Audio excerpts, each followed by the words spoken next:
మదరారు LOP గారు మాట్లాడుతుంటే నువ్వు కూర్చోవా, చూసుకో సభలో ఏం జరుగుతుందో చూడు.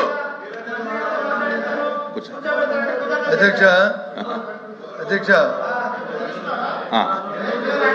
ప్లీజ్ ప్లీజ్ ప్లీజ్ ప్రభుత్వం ప్లీజ్ ప్లీజ్ అమ్మా అమ్మా అమ్మా ఓకే ప్లీజ్. ఏంటమ్మా ఏంటిది?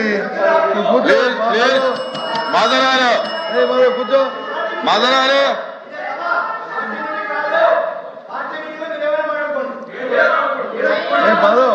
మదరారు అమ్మా అమ్మా అమ్మా కూర్చోండి. విప్పు గారు కూర్చోండి, విప్పు గారు కూర్చోండి. Please please please.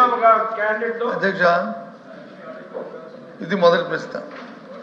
ప్రభుత్వం వచ్చి ఏదో వారికున్న టెక్నికల్లో లేకపోతే వారికున్న బిజినెస్ కారణాల వల్ల 8వ ప్రశ్న మొదటి ప్రశ్నగా తీసుకొచ్చారు. మన సాంప్రదాయం ప్రకారం మొదటి ప్రశ్నకి సభ్యుడు ఎవరైతే చేశారో వాళ్ళు, సెకండ్ సెక్రటరీ వాళ్ళందరూ అడిగిన తర్వాత అప్పుడు మీరు తీస్తారు. ఫస్ట్ సెక్రటరీ ఇంకా మాట్లాడుతున్నాడు, సెకండ్ సెక్రటరీ ఇంకా ఉన్నారు. వారు ఇద్దరు అయిన తర్వాత దాన్ని అప్పుడు చెప్పారండి. ఇంకా సబ్జెక్ట్లోకి పోతే మంత్రి గారు చెప్పారు ఏమని, రియల్ ఎస్టేట్ కంపెనీ కూడా 99 పైసలకి ఇచ్చుకోవచ్చు ఇస్తున్నామని చెప్పారు. మా సభ్యుడు వచ్చి అది రియల్ ఎస్టేట్ కంపెనీ ఏ రకంగా ఇస్తారని చెప్పి అడుగుతున్నాడు. దానికి వచ్చి మరి మీరు సెకండ్ క్వశ్చన్కి వెళ్ళిపోతే అది ధర్మం కాదు కదా అధ్యక్ష. ఇప్పుడు క్వశ్చన్ కి రిలేటెడ్ గా అడగాలి తప్ప మొత్తం పరిశ్రమలు రాష్ట్రంలో జరుగుతున్నటువంటి వ్యవస్థ గురించి మాట్లాడితే అది కరెక్ట్ కాదు కదా. నేను వ్యవస్థ గురించి మాట్లాడాలి, రిలేటెడ్ అడగమనండి. ఎల్ఓపి గారు క్వశ్చన్ కి రిలేటెడ్ అడగమనండి. దీంట్లో 3 క్వశ్చన్లు అడిగారు. ఆ 3 క్వశ్చన్లకి మంత్రి గారు సూటిగా సమాధానం చెప్పారు. దాని మీద ఏదైనా డౌట్ ఉంటే క్లారిఫికేషన్ కావాలంటే అడగమనండి. అంతే తప్ప టోటల్ ఇండస్ట్రియల్ పాలసీ మీద అవన్నీ జరగాలంటే దాన్ని షార్ట్ డిస్కషన్ పెట్టాలి తప్ప దీంట్లో ఎలాగొస్తాయి అన్ని. దయచేసి మన మంత్రి గారు కూడా మన మెగ్రీన్ మినిస్టర్ గారు కూడా మధ్యలో ఇంటర్వ్యూ అయ్యారు. ఆయన కూడా చెప్పారు షార్ట్ దాని మీద ఎవరి అభిప్రాయాలు వరకు ఉన్నాయి. దయచేసి ముందు ఆ క్వశ్చన్ కంప్లీట్ అయితే దాని మీద మా విధానం కూడా, మా పార్టీ విధానం కూడా మాకు ఉంది. దయచేసి మేము దీనికి చెప్పదలుచుకున్నాం కాబట్టి ఆ సభ్యుడికి తర్వాత సెకండ్ సెక్రటరీకి అవకాశం ఇవ్వండి అధ్యక్ష. ఆ తర్వాత థర్డ్ ప్రొసీడింగ్కి మరి క్వశ్చన్ మీద అడగమనండి, ఇబ్బంది ఏం లేదు. క్వశ్చన్ మీద అడగమనండి. ఉండు అయిపోయింది దాని మీదే. ఒక్క నిమిషం, మీరు కంప్లీట్ అయిందండి, మీరు కంప్లీట్ అయిందా? అందుకని సభ్యుడికి ఆ తర్వాత వచ్చి సెకండ్ సెక్రటరీకి ఇచ్చిన తర్వాత దాన్ని మీరు మీ బిజినెస్ మీరు అడిగితే మాకు అభ్యంతరం. అంటే డిబేట్ అవ్వకుండా అడగమనండి, ఇబ్బంది ఏం లేదు. ఇప్పుడు ఎంతమంది సిగ్నేచర్స్ ఉంటే అంతమందికి ఇస్తాం, ఇబ్బంది ఏం. కానీ డిబేట్ అవుతుంటే సబ్జెక్ట్ డిబేట్ అయిపోతుందండి. అది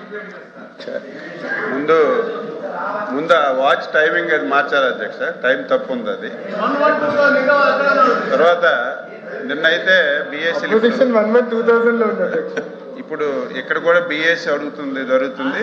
అయితే నిన్నైతే బిఎస్సీలో ఒక డెసిషన్ తీసుకున్నాం అధ్యక్ష. క్వశ్చన్ అవర్ అనేది కంపల్సరీగా 1 అవర్లో కంప్లీట్ చేయాలి. 1 అవర్ తర్వాత డిముట్టిబ్ ఆన్సర్ అని చెప్పి ఒక నిర్ణయం తీసుకుని అన్నప్పుడు అన్ని క్వశ్చన్స్ రావాలి అధ్యక్ష. అందరికీ క్వశ్చన్ డిస్కస్ రావాలని వచ్చినప్పుడు మీకు అడగొద్దని అనడం లేదు. సంబంధం లేనివి లేకపోతే మొత్తం అన్నీ కలిసి అడిగితే దానివల్ల సమయం కూడా వేస్ట్ అవుతుంది. ఎల్ఓపి గారు ఏంటంటే ఇది పెద్దరికం ఉపయోగించాలి.